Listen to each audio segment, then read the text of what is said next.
Bonjour à vous et j'espère que vous allez bien. Mes parents ont perdu plus de 235 000 € malgré eux à cause de leur statut de locataire. Mes parents m'ont raconté leur histoire et avec leur accord, je tiens à vous la partager afin qu'un grand nombre d'entre vous puissent en bénéficier. Le pire, c'est qu'ils ne sont pas les seuls. Cela arrive tous les jours et c'est même sûrement en train de vous arriver. Je vais vous dire exactement comment être locataire leur a fait perdre cette somme folle. Comment éviter ces pertes que bien des familles connaissent et clore ce débat louer versus acheter. Voici leur histoire. Je viens de la ville de Rouen, là où mes parents ont emménagé il y a maintenant 28 ans, à Notre-Dame de Bonneville plus exactement. Quand on est arrivé dans le quartier, c'était des maisons jumelées neuves, clés en main, 3 chambres à coucher, un garage, un jardin. Alors il y a des écoles, un lycée, des magasins et des arrêts d'autobus à distance de marche, sachant que l'accès au centre-ville de Rouen est très rapide. Vraiment pas mal en termes de localisation. Mes parents, très vite, ont eu le désir d'acheter et être ainsi propriétaires. Plusieurs voisins étaient également intéressés. Et il se trouve justement que la société qui gérait les logements ont fait savoir à leurs locataires qu'ils prévoyaient de faire une proposition de vente aux locataires occupants après un certain temps. Mes parents, sachant cela, ont pris leur mal en patience et ont attendu. Au bout d'un moment, vu qu'il ne se passait rien, mes parents ont décidé de relancer la société. Mais ceux-ci leur ont dit que c'était toujours dans les plans. Et c'était la même chanson, année après année. Vous savez, le temps passe vite et ne se rattrape pas. Figurez-vous que ça fait maintenant 28 ans qu'ils sont dans le quartier. Bien entendu, ça fait un moment qu'ils se doutent que rien ne va se passer. Quand ils m'ont dit cette histoire, je me suis amusé à faire un petit calcul juste pour savoir combien ils ont mis dans la location versus l'achat qu'ils auraient pu faire. Et c'est là que ça devient scandaleux.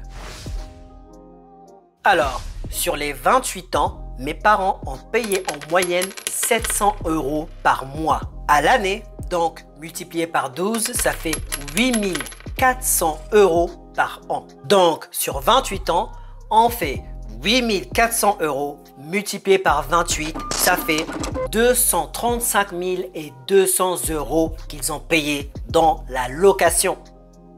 C'est incroyable. Avec ce budget, s'ils auraient décidé dès le début d'acheter une maison avec les mêmes caractéristiques que celles qu'ils louent actuellement, cela aurait coûté en moyenne 200 000 €.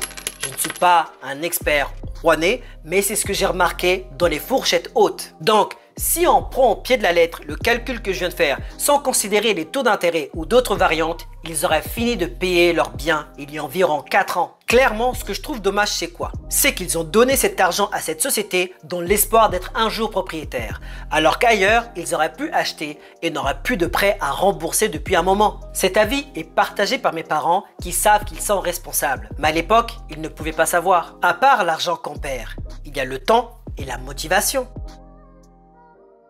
Au bout d'un moment, c'est difficile de tenir sa motivation.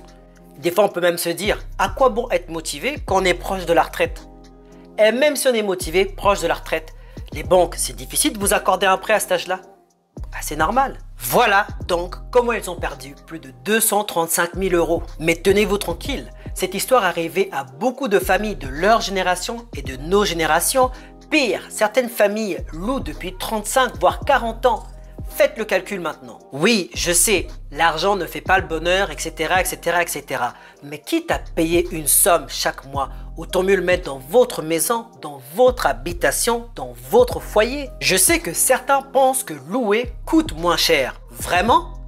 Remontez 2 à 3 minutes de cette vidéo pour réécouter l'histoire de mes parents. Je sais que dans certains cas, il peut y avoir des subventions ou des allocations familiales par rapport au fait que vous soyez locataire versus propriétaire. Mais dites-vous une chose, au bout d'un moment, les subventions peuvent s'arrêter ou même les enfants grandissent ou au pire, l'argent que vous payez ne vous sera pas rendu. Donc, quand vous louez éternellement, vos enfants, quand ils vont revenir, qui ont bénéficié des allocations, vont devoir louer aussi. Vous pouvez casser ce cycle, acheter et leur permettre d'être propriétaires sans avoir à payer d'hypothèque. C'est une grande avance que vous leur donnez, que vous vous donnez. Vous savez, le monde d'aujourd'hui, voire même le monde de demain, ne sera pas facile. Et là, vous vous dites sûrement, mais Julio, si tout le monde est propriétaire, qui va louer, surtout tes appartements?